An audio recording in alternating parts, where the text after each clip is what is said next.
അതിനേക്കാളും ഭേദമാണ്. വൃത്തിയായിട്ട് അതിൻ്റെ ഫ്രെയിം മനസ്സിലാക്കി. ഇത് എന്താ പാട്ട് ഇവിടെ വെക്കുക അല്ലേ? ഇതുവഴി പാട്ട് കേൾക്കുന്നത് അല്ലേ? Okay okay. നമ്മളിപ്പോൾ ഊതി നോക്കിയാൽ സൗണ്ട് വരും. Hello hello.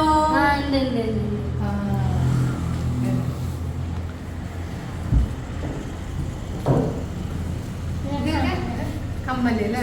തെറാക്കോട്ടയുടെ അല്ലേ? Okay okay okay. നിങ്ങൾ ഉണ്ടാക്കിയതെന്തായിരുന്നു? മുത്തിന്റെ ബാഗ്. മുത്തിന്റെ ബാഗ് കാണിച്ചു തരുമോ?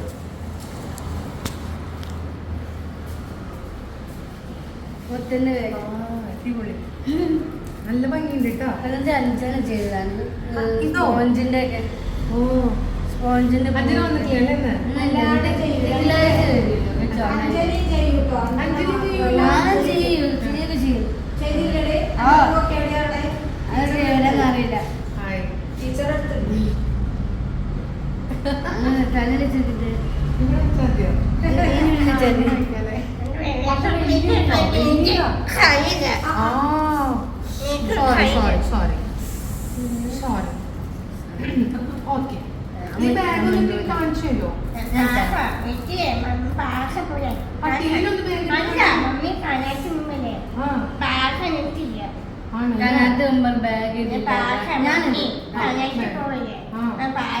പാർട്ടിക്ക് പോകുമ്പോഴുള്ള ബാഗ് കണ്ടോ?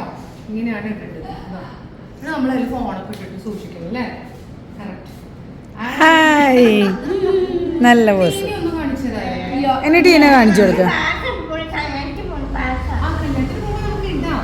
പക്ഷെ ഇപ്പൊ നമ്മൾ കാണിക്കണ്ടേ? എങ്ങനെ ഇടണ്ടെന്ന് എനിക്ക് കാണിച്ചു തരണ്ടേ? അതാണ്. അത് ടീനോട് ഞാൻ പറഞ്ഞപ്പോ എനിക്ക് ഇടാൻ അറിയണ്ടേ എങ്ങനെയാന്ന്. അപ്പൊ ഞാൻ ഇങ്ങനെയല്ല ഇട്ടിരിക്കണേ. അതാണ് ടീനക്ക് ടീനൊന്ന് ഇട്ട് കാണിച്ചു തരാം.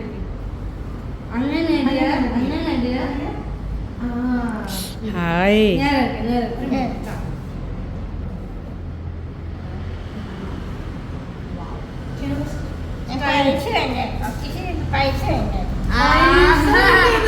കറക്റ്റ് പൈസ വേണ്ടേ? പൈസ വാങ്ങണമെങ്കിൽ ഇത് ഇവിടെയാണ് ഷോപ്പ്. എല്ലാരും വരണം, ഇവിടെ അടുത്താണ്. ഇവിടെ വരണം. പൈസ വാങ്ങണമെന്നുണ്ടെങ്കിൽ ഇത് വാങ്ങിച്ചിട്ടല്ലേ നമുക്ക് പൈസ വാങ്ങണ്ടേ? അത് കറക്റ്റ് ആയിട്ടുള്ള അതെ 460 ആണ്. ഇത് ചെയ്ത കാര്യങ്ങളാണ്. അതൊക്കെ കുട്ടികൾ ചെയ്യുന്നത്. ഇതൊക്കെ കുട്ടികൾ ചെയ്യുന്നത്. അതെല്ലേ നമുക്ക് കൊണ്ട്. ഓ നല്ല ഭംഗിയുണ്ട് കേട്ടോ. ഇത് അഞ്ജലി ടീനി, നമ്മുടെ ടീച്ചർ ഇവിടെ എപ്പോഴും ഉണ്ടാവും. ഇങ്ങനെ വേറെ 2 കുട്ടികളും കൂടി ഉണ്ട്. അവർ രണ്ടാളും ഉണ്ടായിരുന്നില്ല. കോഴിക്കോട് പോയപ്പോൾ ഞാൻ ഇവരെ കാണാൻ പോയതാണ്. അപ്പോൾ ഇവരുണ്ടാക്കിയ കാര്യങ്ങളാണ് കേട്ടോ ഇവിടെയൊക്കെ ഉള്ളത്. അപ്പോൾ വളരെ പെട്ടെന്ന് ഭയങ്കര സെൻസിറ്റീവാണ്. അപ്പോൾ അതുകൊണ്ട് തന്നെ എന്തെങ്കിലും പറയുമ്പോഴൊക്കെ നമ്മൾ അവിടുത്തെ നോക്കണം. പക്ഷെ അവർക്ക് ഹാപ്പിനെസ്സും അത്രയാണ്. അപ്പോൾ അവർ ഈ മുത്തിൻ്റെ ബാഗ് പിന്നെ ഈ ചെറിയ കാര്യങ്ങളൊക്കെ അവർ തന്നെ കാണിച്ചു തന്നെ ഇതൊക്കെ ചെയ്തതാന്നൊക്കെ പറഞ്ഞു. അപ്പോൾ ശരിക്കും ഒരു 80% നമ്മൾ ട്രെയിനിങ് കൊടുക്കുകയാണെങ്കിൽ 80% അവർക്ക് ചെയ്യാൻ പറ്റുന്നതാണ് പറയാം. ULCCSും ഡൗൺ സിൻഡ്രോം സൊസൈറ്റിയും കൂടി ചേർന്നിട്ടാണ് ഇതിവിടെ ചെയ്യുന്നത്. അപ്പോൾ സ്ത്രീകൾക്ക് അവർക്ക് മുന്നോട്ട് വരാൻ വേണ്ടിയിട്ടാണ്. അപ്പോൾ ഇങ്ങനെയൊക്കെ കാര്യങ്ങൾ ചെയ്താലാണല്ലോ മുന്നോട്ട് വരാൻ പറ്റുക.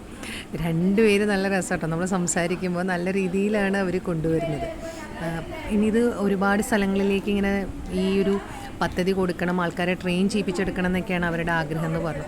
ഇവിടെ കുറേ കരകൗശല വസ്തുക്കളുണ്ട്. അപ്പോൾ അതെല്ലാം ഇവിടെ കൊണ്ടുവന്നിട്ട് ഇവരിൽ കൂടെ തന്നെ അത് വിൽപ്പനയിലേക്ക് കൊണ്ടുവരാനാണ്. അപ്പോൾ ഇവരുടേതായ ഒരു ടച്ച് അതിലേക്കൊക്കെ കൊണ്ടുവരാനുള്ള ഒരു ശ്രമമാണ് അവർ നടത്തുന്നത്. അപ്പോൾ ആദ്യം നടത്തിയപ്പോൾ വളരെ നന്നായിട്ട് തന്നെയാണ്, ഇവരും ഹാപ്പിയാണ്. അവർ വളരെ നീറ്റായിട്ടാണ് പറഞ്ഞിരുന്നത്. അപ്പോൾ ഒരാൾക്ക് അവാർഡ് കിട്ടി. അപ്പോൾ അവാർഡ് കിട്ടി ജഗതിയിലാവുമ്പോൾ ഞാനും കണ്ടു, അങ്ങനത്തെ വർത്തമാനങ്ങളൊക്കെ അവർ പറയുമായിരുന്നു കേട്ടോ. നമ്മളവരുടെ അടുത്ത് സംസാരിച്ചുകൊണ്ടിരിക്കുന്ന സമയത്ത് എത്ര പെട്ടെന്ന് നമ്മളുടെ മൈൻഡ് ഒന്ന് റിലാക്സ് ആവാം. എന്താ പറയുക, നമ്മൾ പറയില്ലേ പുഞ്ചിരി എന്ന് പറയുന്നത് നമ്മളിലേക്ക് കിട്ടുന്നൊരവസ്ഥയാണ് അവിടെ. അപ്പോൾ നമുക്കൊക്കെ എന്താ ചെയ്യുക, വീടോ ഓഫീസോ അലങ്കരിക്കാൻ, പ്രിയപ്പെട്ടവർക്ക് സമ്മാനം നൽകുവാനൊക്കെ ഇവിടെ അതിഥികൾക്കൊക്കെ കൊടുക്കുന്നൊക്കെ ഉണ്ടാവില്ലേ നമ്മൾ. അപ്പോൾ നമുക്ക് ഇവിടുന്ന് ഗിഫ്റ്റൊക്കെ വാങ്ങിച്ചിട്ട് അവർക്ക് കൊടുക്കാം.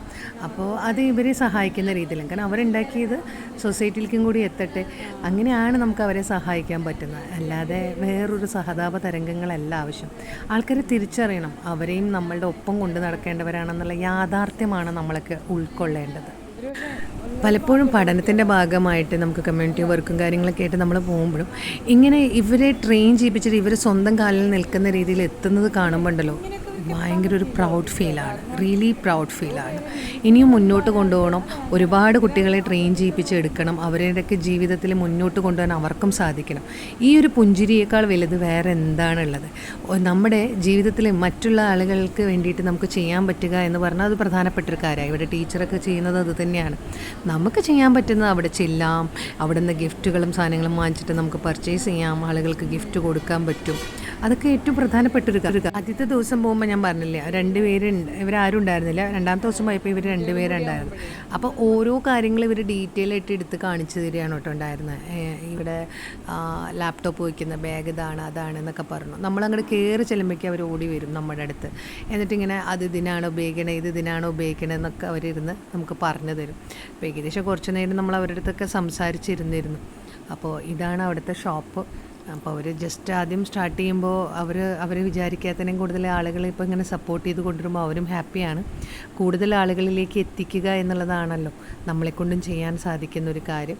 ഒരു പ്രാവശ്യമെങ്കിലും ഒരു പ്രാവശ്യം പോവും, നമുക്ക് നമ്മളെ തിരിച്ചറിയാനും നമ്മുടെ ഉള്ളിൽ ഒരുപാട് മാറ്റങ്ങൾ വരുന്നത് നമുക്ക് തിരിച്ചറിയാൻ സാധിക്കും. അപ്പോൾ തീർച്ചയായിട്ടും ഇതിലേക്ക് എത്തുക. അപ്പോൾ കോഴിക്കോട് സർഗശേഷിയിലേക്ക് എല്ലാവരും ചെന്ന് അവരെയൊക്കെ വേണ്ട വിധത്തിൽ സപ്പോർട്ട് ചെയ്യുക എന്നാണ് എനിക്ക് പറയാനുള്ളത്. Thank you.